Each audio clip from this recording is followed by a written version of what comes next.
Roger Green, host of the Surfing the NASH Tsunami podcast. This week, we're offering 3 conversations from our podcast discussing the recent article titled Preparing for the NASH Epidemic, A Call to Action. This was endorsed by 8 organizations and 4 specialties. In this conversation, our panel discussed the importance of education, new therapies, metrics, and guidelines, in that order, in converting this vision to reality. The group went on to discuss the importance of patient stories and experiences as a potent way to motivate the broader medical community to approach fatty liver disease with the seriousness it deserves. This article points the way towards a more enlightened view of patient treatment and multidisciplinary cooperation in the future. So sit back, listen, enjoy, learn, and when you're done, join the discussion on our LinkedIn and Facebook discussion groups.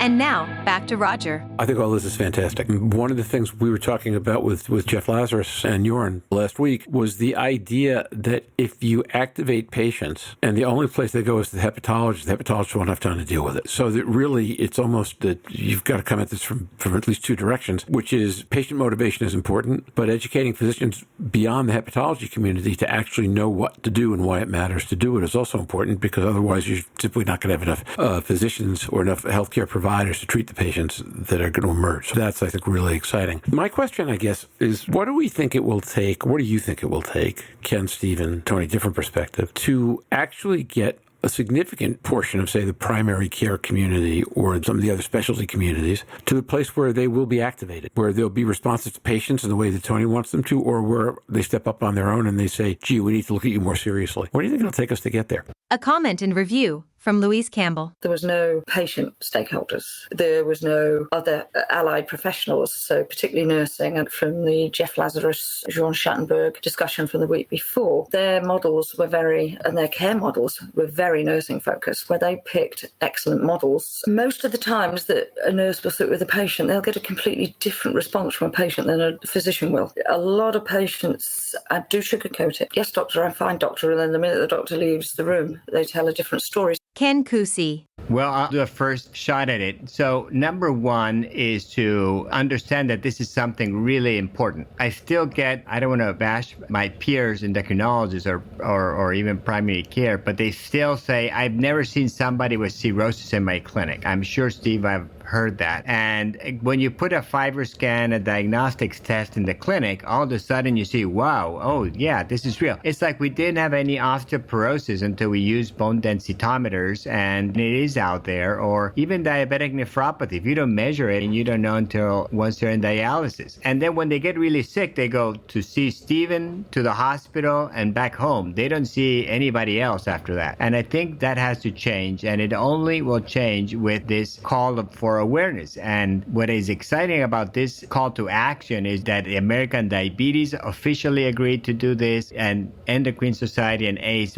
the 3 big players, and it's published simultaneously in Diabetes Care and in the Journal of ACE and in Metabolism, which is another journal. So finally, it's going through the main channels. The second thing is, as Steve probably is thinking of and mentioned, is having treatments that are FDA approved. That is going to be a game changer, any treatment, because now you are liable of not doing anything. While if there's no FDA approved drug, well, I mean, there's nothing approved. However, I have to say that there are medications that can reverse the inflammation, what you call the steatohepatitis, in about half the patients, that are pioglitazone that costs less than $5 a month, and semaglutide that also has been approved recently for the management of obesity, or vitamin E. These drugs have caveats and plus and minus things that you have to look into. In the questionnaire that we did, and it's published in the paper, half of the people know pioglitazone works but still don't use it, but only about 20% or less knew that semaglutide could work. And this is 6 months after a big paper in the New England, and Steve was very active in that study too. So I think education on both ends, patients and clinicians, connecting knowledge with action it takes time. Roger, remember the cholesterol campaigns started very slow despite the fact that statins were coming out. So all these things take time, but hopefully with media, better use of media, this is going to be faster than in the past. Stephen Harrison. You know, in a little bit of an analogy, and I might take some heat for this, you could look at the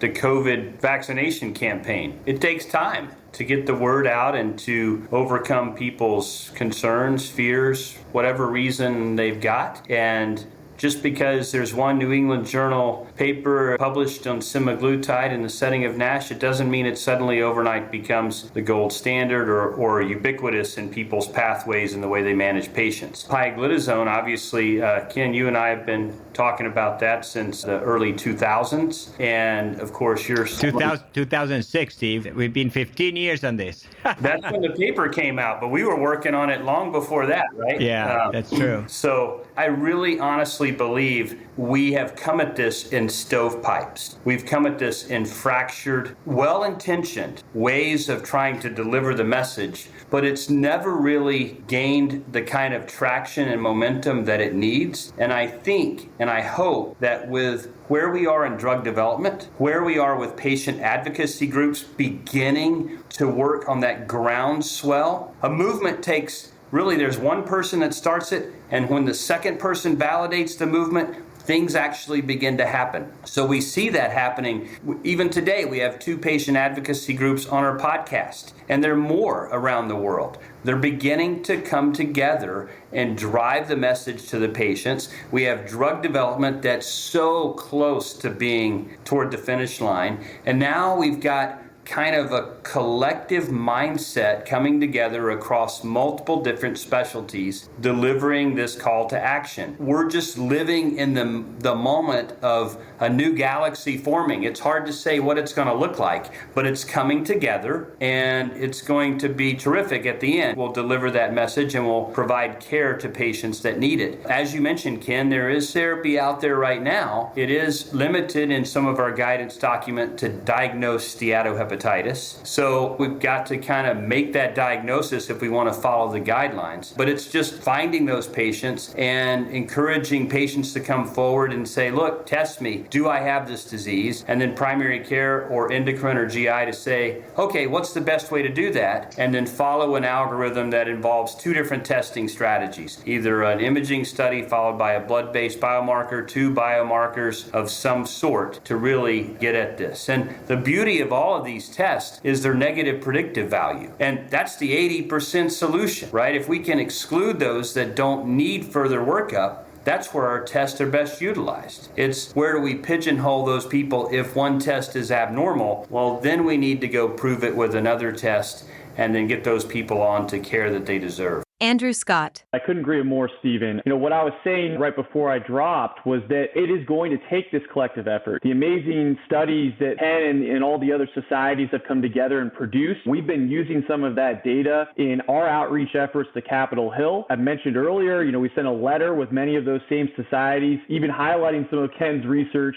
in that letter to the United States Preventative Services Task Force and advocating that for all patients with diabetes, there should be a conversation about NASH. As Stephen was just mentioning, getting the patients the time to tell their story, but pairing that with the data and the studies. We can have the collective effort of the community. It's exciting that things like this are starting to come out. Studies, it was part of our recommendations from our U.S. NASH action plan. We're excited to see it come forward. It's going to take more, though. Obviously, as Stephen mentioned, advocacy, changing policy, developing full public health plans and programs, it takes time, but hopefully with a collective effort, research backing the patient stories, and obviously advocacy organizations like Tony's and GLI, and then others, medical societies and more working together, we'll be able to kind of move the needle on this. Tony Villiotti. If I could just touch on one point, the one thing Ken said earlier was that there's a lot of PCPs that haven't seen other patients progress to cirrhosis from fatty liver. As these PCPs see that happening, in my case, my PCP had not seen that happen. He saw it happen with me, and now he takes a much more aggressive role in counseling patients. Now that's kind of a one-by-one approach, which could take forever. That's a factor at play as well. As more doctors see, PCPs in particular, see this happening with their patients, it's going to drive greater interest as well. Yeah, Tony, you know what I call that? There's a phrase for that. It's heart transformation leads to behavioral modification. And that goes for doctors as well as it does patients. And that's anecdotal. Every single doctor that you talk to, Ken and I included, may not change our practice based on one double-blind randomized placebo-controlled trial, but we dang sure will based on one single anecdotal experience. True. So when Tony turns his experience into that fantastic video that they did and gets it played on public television in places and things like that. Do doctors who watch that, does that aid the process of transformation? Is that kind of quasi-anecdotal, or is that one step removed from what most people will consider real in the physician community, do you think? Well, I think it plays a big role, but again, tied with good science and with things to do. I mean, with the work we did with Steve and published in 2006, also in the New England, and followed by Pivens in 2010 and some other work we've done, it breaks my heart when I see a patient like I saw just an hour ago, because that person had diabetes. And my hope is that the medications for diabetes can be used to treat diabetes, but at the same time hit a second endpoint like NASH. If this person would have taken pioglitazone in 2011, this person wouldn't be today with cirrhosis. And again, it's a cheap medication. And again, the typical thing that I hear, well, it causes some weight gain, 2-3 kilos of weight gain. And again, I ask people, would you rather have cirrhosis or gain weight, which is preventable with intensive lifestyle? Moreover, now with semaglutide, you can induce weight loss in that combination. So again, these are the things that a story like Tony mentions could be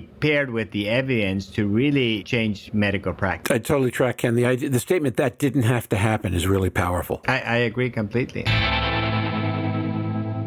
And now, back to Roger. We hope you've enjoyed this recording. If you have any questions or comments about this content of this conversation or the entire episode, please send an email to questions@surfingnash.com. We'll be back next Wednesday, August 25th, with our guest Dr. Arun Sanyal to examine the different issues and opportunities offered by fibroblast growth factors, or FGF agents. FGF21 agents are pointing the way towards an exciting therapeutic future, and I can't imagine two better teachers on this subject than Arun Sanyal and Stephen Harrison. It's an important topic, and we're thrilled to bring this episode to you. I hope you will join us then. Until then, stay safe, surf on, see you on the podcast. Bye-bye now.